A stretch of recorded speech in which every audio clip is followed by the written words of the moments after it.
এক একটা teddy shirt 400 থেকে 500 টাকা, কিনতে না পারলেই বস্তি কাকা।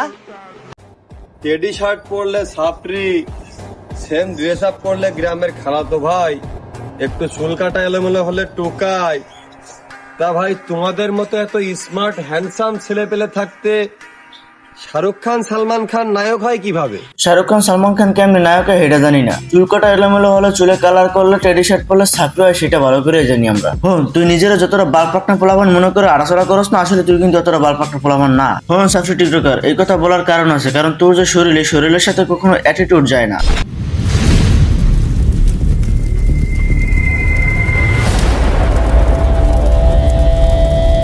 হে guys, welcome back once again. তো কেমন আছো তোমরা? বরাবর মতো নতুন একটা ভিডিওতে হাজির হয়ে গেলাম আমরা। গাইস আজকে কথা কম দুইটা লইয়া, একটা হচ্ছে জিসান বড়, একটা হচ্ছে কাবিল ফয়সাল, মানে আমাদের hero Alam. I mean this is local hero. কি কমু গাইস, দেখতে দেখে গানজেটির মতো অথচ নাম দিয়ে দিচ্ছে লোকাল হিরো, মানে লোকাল হিরো। আর হিরোটা দেখে কোন জায়গা দিয়ে আমি এটাই কইতে পারতেছি না। নিজের হিরো দাবি করতে হলে তার ভিতরে কোনো না কোনো এবিলিটি থাকা দরকার, ওর ভিতরে তো আমি কোনো এবিলিটি দেখতেছি না গাইস।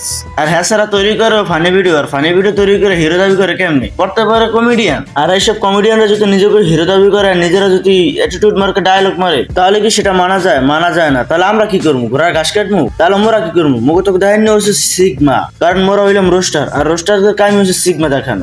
কাবির ফয়সাল, আমি তোর একটা কথা কই, আর এই কথাটা সবাই জানে, আর এটা প্রচলিত। বেশিবার বেরো না, ঝড়ে ভেঙে যাবে। তোর চ্যানেলের সাবস্ক্রাইবার মাত্র 6,33,000 প্লাস। তুই ইউটিউবে ভিডিও তৈরি করা শুরু করছো নতুন, আর ওমর ভিডিও তৈরি করে আর 4 বছর আগে থেকে। অতএব ওমর হলো পুরনো ইউটিউবার। ওর সাথে পাঙ্গা নিস না, পাঙ্গা নিলে বেশি একটা ভালো হইবে না। আর ওর সাথে অ্যাটিটিউড যায়, তোর সাথে কিন্তু অ্যাটিটিউড যায় না, কারণ যে তোর শরীর আর তোর যে চলাফেরা, এতে অ্যাটিটিউড যায় না। তোর যে কথাবার্তার ভাষ আর ভালো লাগে না। ওমর ভাই, তোমার উদ্দেশ্যে একটা কথাই বলতে চাই, যত দ্রুত সম্ভব ফয়সাল ভাইয়ের কাছে মাপ চেয়ে নাও, না হলে কিন্তু পরে আর সামলাতে পারবা না। বাবা উমর ভয় পেয়ে গেছে রে। এইসব সাফরিকের কারণে আশেপাশে যত কন্টেন্ট ক্রিয়েটর আছে এগুলোকে ঝামেলা তৈরি হয়। এইসব বলদের পরে বোঝা কম, চিল্লাই বেশি। মানে তো কবির ফয়সাল কি ভালো হয়ে গেছে, জোরদার মাপ চলে উমরের। নাটকের পোলারা বেশি বাড়াবাড়ি করবে না, আর যদি বেশি বাড়াবাড়ি করে তাহলে তো কবির ফয়সাল আর তোরে কিন্তু জুতা দিয়ে বাড়িরাম একবারে। মানে এমন একটা বাংলাদেশে হিরো জ্বালাই গেছে এদারা যে উমরের মাপ চলে, মানে বাড়াবার নিয়ে কথাবার্তা। শোন, এরপর থেকে কথাবার্তা বলে একটু হুঁশিয়ারি দিয়ে কথাবার্তা বলবে, কারণ উমরও যে ফ্যান ফলোয়ার, তার কিন্তু 3 ভাগের 1 ভাগ ফ্যান ফলোয়ার তোদের কবির ফয়সালের নাই, মানে তোদের লোকাল হিরো নাই। আর ওমরের সোশ্যাল মিডিয়া যত ফ্যান ফলোয়ার আছে, সব ফ্যান ফলোয়ার কিন্তু অ্যাক্টিভ ফ্যান ফলোয়ার। অতএব ওর সাথে লাগতে গেলে কিন্তু একদম ঝড়ে উড়ে যাবি। এই ব্রহ্মরের চামচা, অন্যায় অপরাধের পক্ষ নিয়ে উড়াউড়ি করিস না। ডানা দুইটা আলাদা কইরা দেয়ালে ঝুলাই দিমু। কি বাবা ভয় পেয়ে গেছি রে। কুল যায় পানি নেই আমার। টোকাইয়ের বাচ্চা, জীবনে কখনো কলা গাছ পুষে কোপ দিছস? তাও তো দেশ নাই, তাহলে তুই মানুষের হাত কেটে কেন ঝুলাবি রে? আর কি কইছো অন্যায় অপরাধ? হ্যাঁ পাইলে কই তুই অন্যায় অপরাধ দেওয়া গোয়েন্দার কেটা অন্যায় অপরাধ লেলা ফলাবি করে বলদের বাচ্চায়। কথাবার্তা কইলে একটু হিসাব করে কথাবার্তা করবি, কারণ ওমরের ফ্যান ফলোয়ার হলো অ্যাক্টিভ ফ্যান ফলোয়ার এবং স্ট্রং ফ্যান ফলোয়ার। কথাবার্তা ঠিকঠাক মতো করবি না, কিন্তু জোতা দিয়ে বাড়িতে একদম দাঁত কপাটে সব খুলেলাম একবারে বন্ধর হচ্ছে।